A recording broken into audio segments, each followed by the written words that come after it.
Hello, नमस्कार मैत्रिणींनो. स्वागत आहे तुमचं अमिताज फॅशन या चॅनेलवरती. मी अमिता तुमचं मनापासून स्वागत करते. तर आज कामाला सुरुवात केली. बराच वेळ झालेला आहे. जवळजवळ वाजलेले आहेत आता 11:45 म्हणजे 11:30 11:45 होत आलेले आहेत आणि म्हटलं का चला कामाला आता सुरुवात करूया. बराच वेळ रेंगाळत बसलेली होती. थोडासा कंटाळा आला होता. तर म्हटलं का नको, कंटाळा केला की काम आपलं असंच रखडून जाईल. त्यापेक्षा आपण आता कामाला सुरुवात करूया. आणि आज काय झालं आहे, बऱ्याच साड्या 2-3 दिवस बऱ्याच साड्या येऊन पडलेल्या आहेत फॉल बिडिंगसाठी. तर म्हटलं का पहिले चला या साड्या आपण फॉल बिडिंग करून घेऊया आणि मग त्यातले ब्लाऊज आपल्याला कट करून मग ते शिवता येतं. साड्यांचा मेन खूप पसारा होतो, त्यामुळे मग मी जर समजा बऱ्याच साड्या जमल्या असतील फॉल बिडिंगसाठी तर मग एखाद दिवस असा ठरवते आणि मग तो एका दिवशी सगळ्या साड्या फॉल बिडिंग करून घेते. तर मशीनची सेटिंग तुम्हाला माहिती आहे मला चेंज करावी लागते. इथे मी मशीनची सेटिंग लावून घेतलेली आहे. तुम्हाला माहितीच आहे आपली मशीन कंबाईन आहे, फॉल बिडिंगची पण त्यामध्येच आहे. त्यामुळे मग प्रत्येक वेळेस फॉल बिडिंग करताना सेटिंग ही चेंज करावी लागते. तर मी यासाठी काय करते, जेव्हा पण माझ्याकडे अशा एकत्रित साड्या जमा होतात म्हणजे जवळजवळ 7 ते 8 साड्या जमल्या फॉल बिडिंगसाठी का मग एकदाच मग एकाच दिवशी त्या सगळ्या साड्या काढून घेते फॉल बिडिंगसाठी आणि तो एक दिवस पूर्ण फॉल बिडिंगसाठीच देते. म्हणजे कसं होतं का मशीनची सेटिंग सतत चेंज करावी लागत नाही आणि ते सेटिंग चेंज करण्यामध्ये बराचसा आपला वेळ जातो आणि कंटाळाही येतो. म्हणजे आपण जेव्हा एखादं काम करत असतो आणि त्यामध्ये अचानक दुसरं काम करायचं म्हटलं का मग बराचसा वेळ पण जातो आणि थोडंसं इरिटेट पण होतं. मग त्यासाठी मी काय करते, ज्या दिवशी आपल्याला फॉल बिडिंग करायची आहे त्याच दिवशी मशीनची सेटिंग चेंज करते आणि तो पूर्ण दिवस फॉल बिडिंगसाठी देते. म्हणजे जे काही साड्या जमलेल्या असतात त्या सगळ्या साड्या 9-10 साड्या एकसाथ फॉल बिडिंग करून घेते आणि त्यानंतर मग त्याच दिवशी आपल्याला जर ब्लाऊज शिवायचे असेल तर मग ब्लाऊज शिवते, म्हणजे सेटिंग चेंज करून. तर अशा पद्धतीने मी हे फॉल बिडिंगचं काम करत असते. तर आता मी साड्यांमधले सगळे ब्लाऊज पीस इथे काढून घेते सुरुवातीला.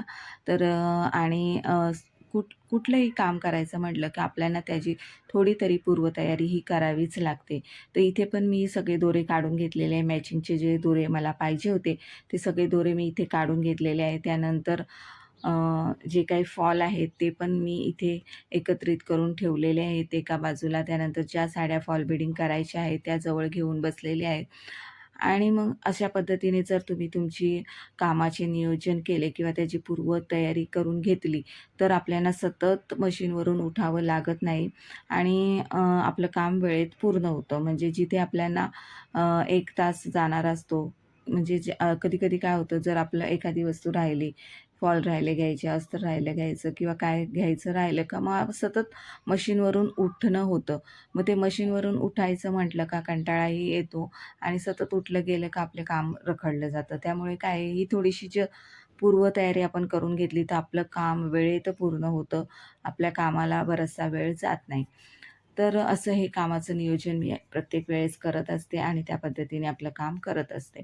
आणि यानंतर मग आता जे काही 7 एक 8 साड्या होत्या माझ्याकडे त्या मी सगळ्या आता फॉल लावून घेणार आहे आणि फॉल लावून झाल्यानंतर सगळ्यांना हातशिलाई करायची आहे. मग जर वेळ मिळाला तर सगळ्या साड्यांना मी हातशिलाई करून घेणार आहे.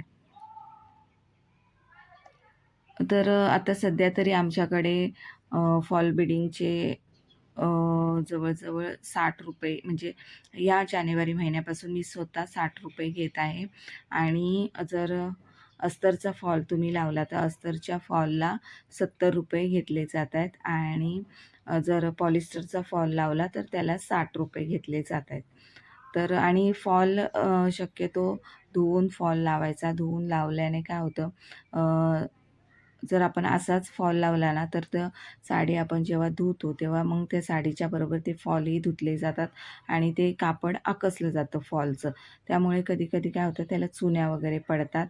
तर असं होतं. त्यामुळे काय होतं, जर आपण फॉल धुवून इस्त्री करून लावला का तो अधिक चांगल्या पद्धतीने साडीला लागला जातो.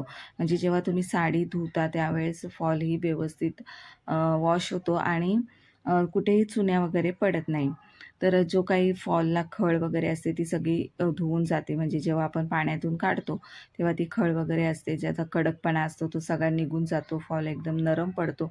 त्यामुळे कधीही साडीला तुम्ही फॉल लावायचं म्हटलं ना, तर निदान 5 मिनटं तरी ते फॉल पाण्यात भिजवून ठेवा आणि वाळत टाका आणि इस्त्री करा आणि त्यानंतरच साडीला फॉल लावत जा. खूप सुंदर प्रकारे फॉल लावले जातात आणि फिनिशिंगही त्या फॉलची खूप सुंदर प्रकारे होते. तर अशा पद्धतीने हे माझे बऱ्याचशा साड्या फॉल बिडिंग करून झालेल्या आहेत आता आणि त्यामधले जे काही ब्लाऊज निघाले होते ते मी एका बाजूला ठेवून घेतलेले आहेत आणि त्यातले 2 ब्लाऊज फक्त आपल्याला शिवायचे नाही, बाकीचे सगळे ब्लाऊज आपल्याला शिवायचे आहेत.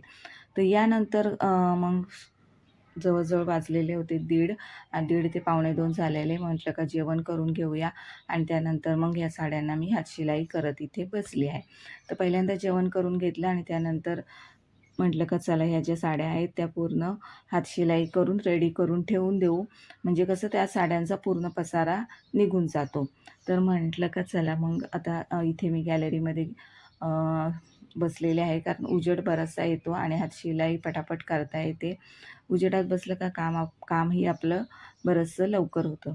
तर म्हणून मग इथे गॅलरीमध्ये बसलेले आहे आणि इथे या साड्यांना सगळ्यांना हातशिलाई मी करून घेतलेली आहे आणि सगळ्या साड्या माझ्या हातशिलाई करून झालेल्या आहेत. तर आजच्या व्हिडिओमध्ये एवढेच. हा व्हिडिओ तुम्हाला कसा वाटला नक्की कमेंट करून सांगा. आवडला असल्यास जास्तीत जास्त लाईक करा, शेअर करा, कमेंट करा आणि चॅनेलला सबस्क्राईब नसेल केलं तर नक्की जाऊन सबस्क्राईब करा.